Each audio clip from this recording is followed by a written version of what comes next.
Welcome back, everybody. It's Thursday, June 1st, the first day of hurricane season. We'll talk about that, but first we have the legislative home stretch and the latest from the Tommy Tuberville beat. I'm Mike Morgan, and we're down in Alabama.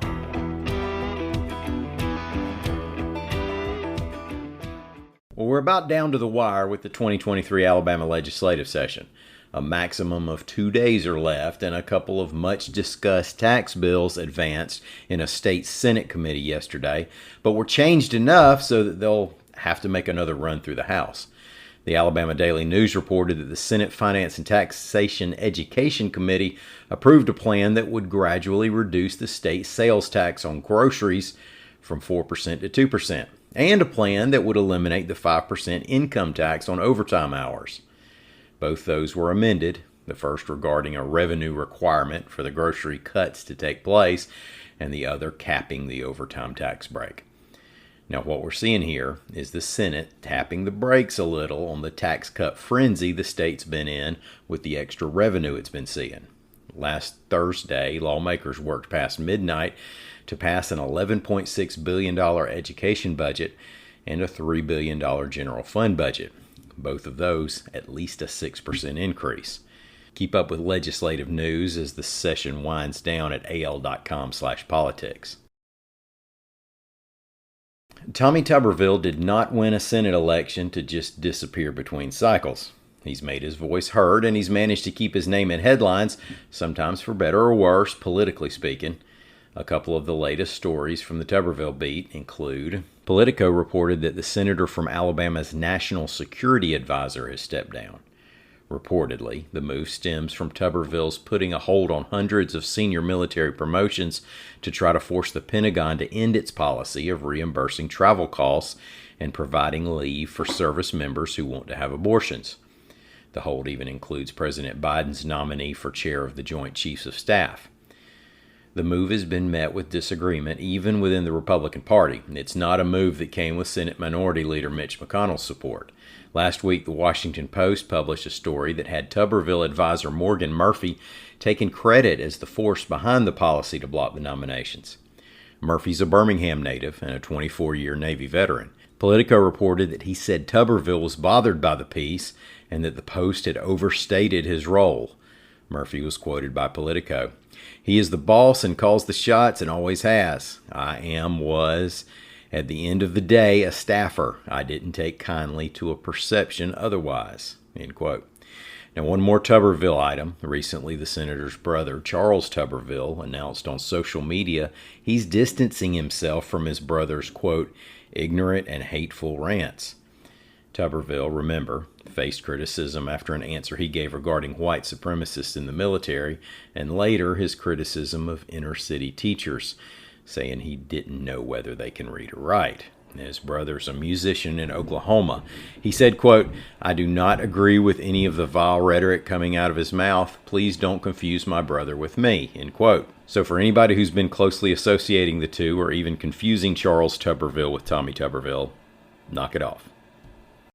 Well, if we check our meteorological calendar, we'll see that today's June 1st, and that's the first day of the Atlantic hurricane season.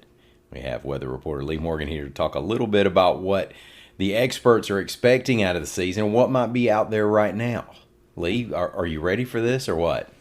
I guess we got no choice, right? So today is the first day of the Atlantic hurricane season. Now, the Eastern Pacific season started a couple weeks ago. And we run until November the 30th is the last day. And we've got a little something to watch in the Gulf of Mexico. It's just a tropical disturbance.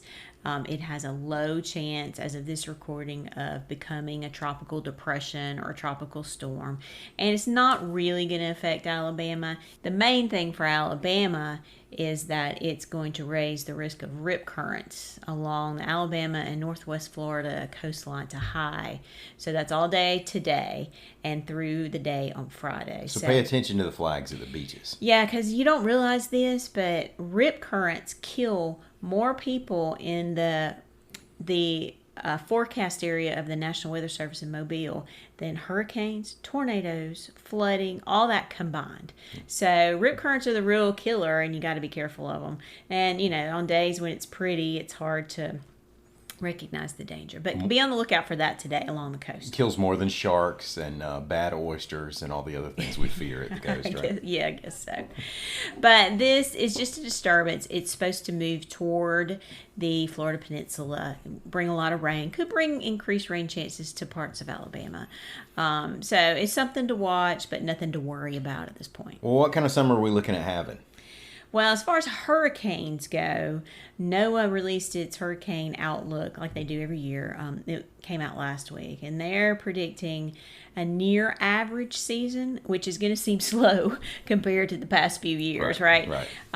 12 to 17 named storms, 5 to 9 hurricanes, and 1 to 4 major hurricanes. Now, a major hurricane is a Category 3 or stronger storm.